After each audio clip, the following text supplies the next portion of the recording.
America, Israel और Iran के बीच जारी युद्ध का आज 15वां दिन है। दोनों ओर से वार पलटवार जारी है। इजरायल एक ओर जहां लगातार ईरान की राजधानी तेहरान समेत सभी शहरों पर बमबारी कर रहा है, तो वहीं लेबनान में भी ताबड़तोड़ बम बरसाए जा रहे हैं। ईरान भी पीछे नहीं हट रहा, वो भी तेल अवीव समेत इजरायली शहरों पर मिसाइल और ड्रोन से हमले कर रहा है। आप वॉर की ये 16 तस्वीरें अपनी टीवी स्क्रीन पर देख सकते हैं कि किस तरह से अटैक हो रहा है तमाम शहरों पर, जहां इजरायल ईरान पर अटैक कर रहा है अमेरिका के साथ मिलकर, तो दूसरी तरफ ईरान भी चुप बैठने वाला नहीं है और वो भी पश्चिम एशिया के तमाम देशों पर अटैक करता हुआ देखा जा रहा है। हमारे साथ कर्नल एमके सिंह साहब जुड़ गए हैं, डिफेंस एक्सपर्ट है। कर्नल साहब, आपका बहुत स्वागत है भारत एक्सप्रेस में। और लगातार हम मौजूदा स्थिति को लेकर मंथन कर रहे हैं, चर्चा कर रहे हैं कि कब ये महायुद्ध समाप्त होगा। हमने देखा बीते कल भी ताबड़तोड़ वार ईरान पर किया गया इजरायल और अमेरिका की तरफ से, और ईरान भी पलटवार करता हुआ नजर आया। क्या डिप्लोमेटिक समाधान निकल रहा है इस महायुद्ध का? क्या आप दर्शकों को जानकारी देंगे? देखिए, डिप्लोमेटिक समाधान ही इसका निकलना है। बातचीत के जरिए ही इस पूरे युद्ध का समाधान निकलना है। इसमें तो कोई शक की बात नहीं है। किसी भी युद्ध का समाधान युद्ध के तरीके से नहीं होता है जी। और इस लिहाज से देखिए, बैक चैनल में बहुत सारे देश इसमें सक्रिय हैं कि किसी प्रकार से इस एक कॉन्फ्लिक्ट का कोई रिजोल्यूशन निकले। तो अभी देखिए क्या होता है, आगे देखने वाली बात है। लेकिन जिस प्रकार से इसको कम आंका गया था ईरान को यूएस के द्वारा, वो साफ साफ झलक रहा है। और जैसे मैं पहले भी बता चुका हूं, पॉलिटिकली कहीं ना कहीं इसमें ईरान अग्रणी हो रहा है। मिलिटरीली उसको बहुत सफर करना पड़ रहा है, बहुत लोग मारे जा चुके हैं, उनका बहुत नुकसान हुआ है।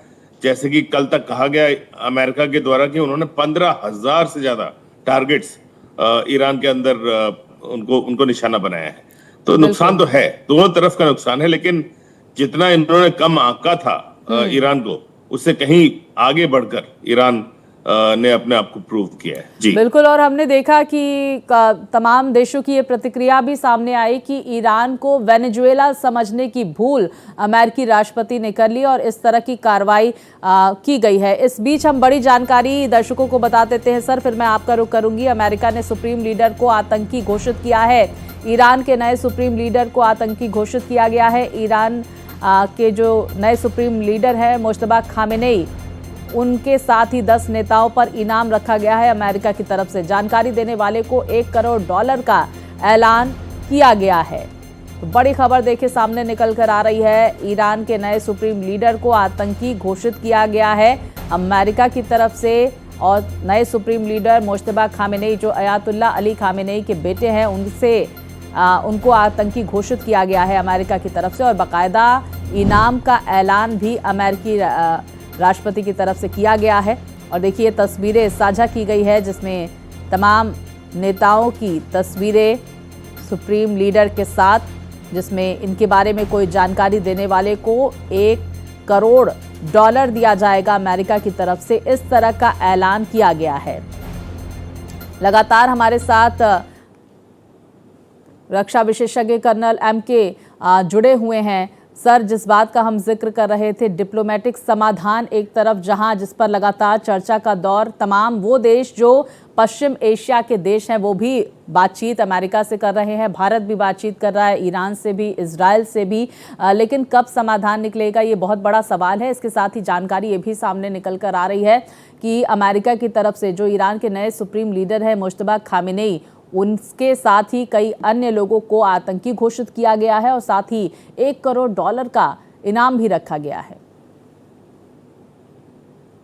जी बिल्कुल, आपने सही बताया। लेकिन आप देखिए, अगर पूरे विश्व में अगर आम नागरिकों से पूछा जाए कि आतंकी कौन है, तो लोग बोलेंगे शायद कि अमेरिकन प्रेसिडेंट भी खुद जिस प्रकार की कार्रवाइयां करते रहे अपने इस अभी दोबारा प्रेसिडेंट चुने जाने के बाद, तो उनको भी अगर घोषित किया जाए तो कोई गलत नहीं होगा। खासकर उनके अपने खुद के देश में बहुत उनका विरोध हो रहा है इन सब चीजों, जिस प्रकार की कार्रवाइयां वो कर रहे हैं एक तरफा। और यहाँ तक कि उनके जो यूरोपियन जो साथी थे नेटो के, सबने उनका साथ तकरीबन छोड़ दिया है। आपने देखा किस प्रकार से ब्रसेल्स में जो कैनेडियन प्राइम मिनिस्टर थे उन्होंने उनका सामना किया, उनके खिलाफ इतनी बातें बोली। तो जिस प्रकार की हरकत अमेरिका कर रहा है, क्या वो जायज है? सभी अंतरराष्ट्रीय मानकों को छोड़कर अमेरिका जिस प्रकार से आगे बढ़ रहा है, अपनी मनमानी कर रहा है, तो वो भी गलत है। बिल्कुल, और हम इस बात पे चर्चा भी कर रहे हैं, जंग तो ईरान और इजराइल के बीच थी, फिर अमेरिका का क्या काम, अमेरिका किस तरह के हित साधने की कोशिश कर रहा था। अमेरिका को ये लग रहा था सर, जिस बात का आपने भी जिक्र किया कि ईरान कमज़ोर है, वेनेजुएला वाली स्थिति होगी और एक बार फिर से ईरान पर राज करता हुआ अमेरिका नजर आएगा। लेकिन ईरान ने ये कह दिया है कि हम सशक्त हैं और पूरी तरह से हर एक हमले का जवाब देने के लिए तैयार हैं। देखिए, जब से वहां से ईरान से शाह का निष्कासन हुआ, तब से मतलब ईरान उनका दुश्मन बना है। अदरवाइज ईरान उनका सबसे बड़ा साथी हुआ करता था, वेस्टर्न खासकर ब्रिटिश लोग, मतलब यूके का और यूएसए का, क्योंकि वहां की जो ऑयल कंपनीज थी 80% वहां का मुनाफा वो लेके जा रहे थे वेस्टर्न कंट्रीज, खासकर शेल जो उनकी कंपनी है यूके की, वो और कुछ कंपनियां जो इनके यूएस की थी। तो ये तो अपने हित साधते हैं। जब तक उनका हित वहां पे चल रहा था तो वो उनके साथ थे, और अब देखिए किस प्रकार से ईरान उनका दुश्मन बना हुआ है। तो ये तो देखने वाली बातें हैं जी। ईरान इजराइल युद्ध में भारत किसकी तरफ आपको नजर आ रहा है सर? मौजूदा परिदृश्य की अगर हम बात करें, मौजूदा स्थिति का जिक्र करें तो देखिए, भारत को बहुत ही टाइट रोप पे चलना पड़ रहा है। उनको दोनों तरफ, इजराइल को भी और ईरान को भी अपने साथ रखकर चलना पड़ रहा है। जिस प्रकार से इंडिया ने यूक्रेन रशिया युद्ध के दौरान अपने आप को बड़ा सटीक तौर पर दोनों तरफ के हितों को देखते हुए चले थे, बैलेंस किया था, उसी प्रकार से अभी भी बैलेंस करने की आवश्यकता है, क्योंकि ईरान हमारा बहुत पुराना साथी रहा है और इजराइल के साथ हमारे संबंध हाल के वर्षों में काफी सुदृढ़ हुए। तो इन सब को देखते हुए भारत के लिए बहुत मुश्किल काम है ये जी। और होर्मुज स्ट्रेट को लेकर एक जानकारी आ रही है कर्नल एमके कि होर्मुज स्ट्रेट के लिए भारत को इजाज़त दे दी गई है कि वहां से जहाज जो है वो गुजारे जा सके। एक बहुत बड़ी जानकारी हम दर्शकों तक पहुंचा देते हैं। कर्नल, आप हमारे साथ बने रहिए। अबू धाबी से विशेष फ्लाइट दिल्ली IGI हवाई अड्डे पर पहुंची हुई है। एक दूसरी विशेष फ्लाइट बेंगलुरु के केप्पेगौड़ा एयरपोर्ट पहुंची। पश्चिम एशिया में जारी संकट के बीच फंसे नागरिक वापस लौटे और ईरानी हमले से अबू धाबी में दहशत में नागरिक थे। तो देखिए, राहत भरी खबर, एक और फ्लाइट पहुंची भारत। पश्चिम एशिया में जिस तरह से लगातार संकट बरकरार है, ईरानी हमले में अबू धाबी में कई लोग फंसे हुए थे, दहशत में थे। विशेष फ्लाइट दिल्ली IGI हवाई अड्डे पहुंची है। एक दूसरी विशेष फ्लाइट बेंगलुरु के केप्पेगौड़ा पहुंची। ये तस्वीरें देखिए, वापस लौटे भारतीय। और भारत का इस वक्त सबसे प्रमुख उद्देश्य है कि ईरान, इजराइल सहित जो पश्चिम एशिया के देश है, वहां पर जो भारतीय हैं, जो फंसे हुए हैं, उन्हें भारत लाया जाए, सुरक्षित उनकी वतन वापसी हो सके। और यही वजह है कि लगातार बातचीत का दौर अलग अलग देशों से जारी है।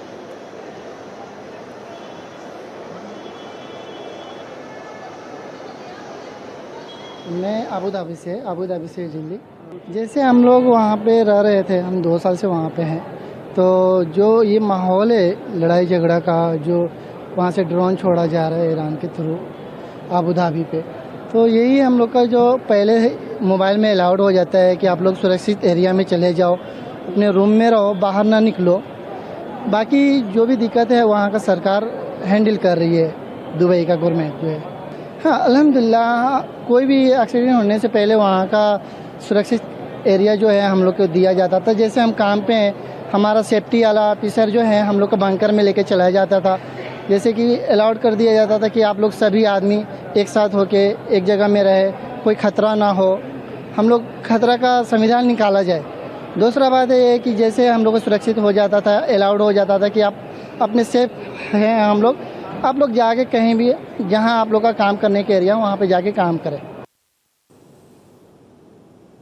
हमारे साथ लगातार कर्नल एम के सिंह जुड़े हुए हैं। कर्नल साहब, मैं आपका रुख करूंगी और जिस बात का हम जिक्र कर रहे थे, होर्मुज स्ट्रेट से भारत को थोड़ी सहूलियत ईरान की तरफ से मिलती हुई नजर आ रही है कि वहां पे जो भारतीय जहाज होंगे, भारतीय झंडे जिसमें लगे होंगे, वहां उन्हें गुजरने दिया जाएगा, वहां से सुरक्षित निकाला जाएगा। दूसरी तरफ हमने प्रतिक्रियाएं भी सुनाई कि किस तरह से भारत के लिए एक तरह से राहत भरी खबर, ये तमाम जो भारतीय अलग अलग पश्चिम एशिया के देशों में फंसे हुए थे, ईरान इजराइल में फंसे हुए थे, उन्हें वापस लाया जा रहा है वतन। देखिए, भारत के 80 से 90 लाख लोग इन देशों में, खाड़ी के देशों में रहते, मतलब वहां पर काम के लिए जाते हैं जी। और इस प्रकार से देखिए, जिस प्रकार के हमले ईरान ने इन सभी देशों पे, अपने पड़ोसियों पे किए हैं, जहां जहां यूएस के बेसिस हैं, तो उससे खतरा जाहिर है जरूर बना है भारतीयों के ऊपर। लेकिन ये जो अभी आप बात कर रही थी कि होर्मुज में भारतीय जहाजों को अनुमति दी गई है, लेकिन फिर भी ये आसान काम नहीं है।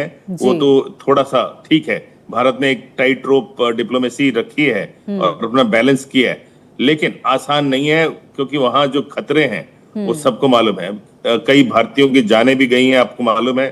परसों एक बसरा में एक भारतीय की मौत हुई, उसके अलावा बहुत सारे भारतीय खतरे में हैं। देखिए, एक और भी बात आपको समझनी पड़ेगी, भारतीय न केवल वहां खाड़ी के देशों में है, बल्कि बहुत सारे जो मर्चेंट शिप्स हैं जी, उनमें भी काम करते, चाहे विदेशी शिप्स हो, उनमें भी बहुत काम करते हैं। बिल्कुल। और उस लिहाज से खतरा वहां पे बना हुआ है। देखिए, जो खबरें पहले आई थी उसके मुताबिक ईरान ने वहां पर कुछ माइंस को भी डिप्लॉय किया है उस होर्मुज की खाड़ी में, जिसके अगेंस्ट अमेरिका ने काफी कड़ी वार्निंग दी थी ईरान को। लेकिन उसका खतरा तो बना हुआ है। माइंस बहुत खतरनाक होती हैं और बहुत तरह की माइंस हैं, इन्फ्लुएंस माइंस हैं, मैग्नेटिक माइंस हैं, बहुत तरह की माइंस हैं जो कि समुद्र में उनको लगाया जाता है।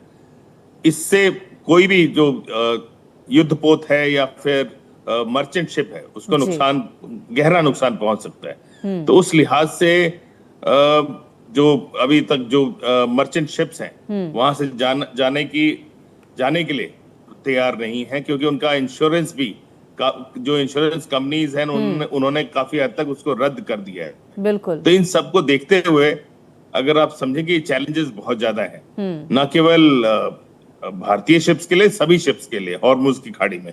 और ईरान ने 2 दिन पहले ही कहा था कि 1 लीटर पेट्रोल भी और या ऑयल भी उस हॉर्मुज की खाड़ी से गुजरने नहीं देंगे। बिल्कुल। तो उस चैलेंज को भी हमें समझना होगा। बिल्कुल। अमेरिका को लेकर ये प्रतिक्रिया ईरान की तरफ से सामने निकल कर आई थी कि 1 लीटर पेट्रोल भी हम वहां से गुजरने नहीं देंगे। हालांकि कई देशों के लिए सहूलियत देता हुआ ईरान नजर आया, लेकिन आपने जो जिक्र किया, बहुत सारे चैलेंजेस हैं और भारत किस तरह से इन चैलेंजेस पर काम करता है, ये देखना महत्वपूर्ण होगा। बहुत शुक्रिया सर, आप हमारे साथ इस चर्चा में जुड़े, आपने महत्वपूर्ण जानकारियां हमारे दर्शकों तक पहुंचाई।